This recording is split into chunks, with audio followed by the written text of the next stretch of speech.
80 cavalieri lanciati in una corsa sfrenata sullo scosceso e tortuoso pendio del Sacrario che sorge a ridosso del lago Modeo per rinnovare un voto per un santo, che poi santo non è, cui tutta Sedilo, ma si può ben dire tutta l'isola, è legato da un'antichissima tradizione.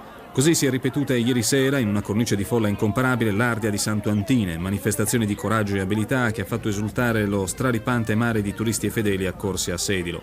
Una corsa già definita memorabile e anticipata dall'arrivo della banda musicale, del sindaco e del parroco.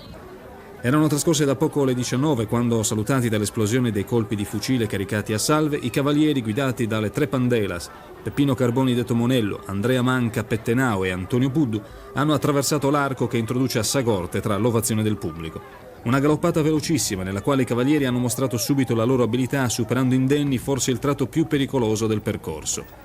Quest'anno c'è stata una migliore selezione nei cavalli, una quarantina dei quali di proprietà di allevatori di Sedilo, e non si sono registrati incidenti. Solo un cavallo si è messo di traverso nel passaggio sotto l'arco, ma è stato subito rimesso in assetto dal suo fantino. Poi la salita verso il santuario, attorno al quale i cavalieri, nel pieno rispetto di una tradizione ormai consolidata, hanno effettuato 7 giri. Improvvisamente, la Pandela Maggiore, Peppino Carboni, ha lanciato il gruppo di cavalieri nello spericolata discesa verso il recinto circolare del San Murredda. Anche questa parte della corsa si è svolta senza particolari incidenti. Si è solo prodotta una leggera frattura tra il gruppo dei capicorsa ed il resto dei cavalieri perché un cavallo è finito lungo, appena iniziata la discesa dopo la chiesa, facendo rallentare gli altri cavalli che lo seguivano. Poi qualche caduta nella zona del San Murredda, ma senza conseguenze. Ancora un attimo di pausa, mentre la folla attorniava la Pandela Maggiore che porgeva il suo stendardo alla richiesta dei fedeli.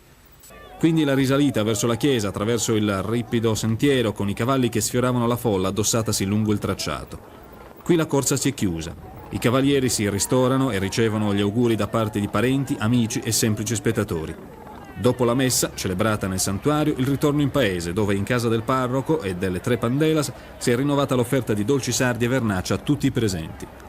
La corsa si è esaurita in pratica in poco più di mezz'ora, ma la gente ha atteso per ore sotto il sole cocente per trovare la migliore postazione. Questa mattina la corsa si è ripetuta sotto gli occhi di una folla meno nutrita, ma con immutato fascino.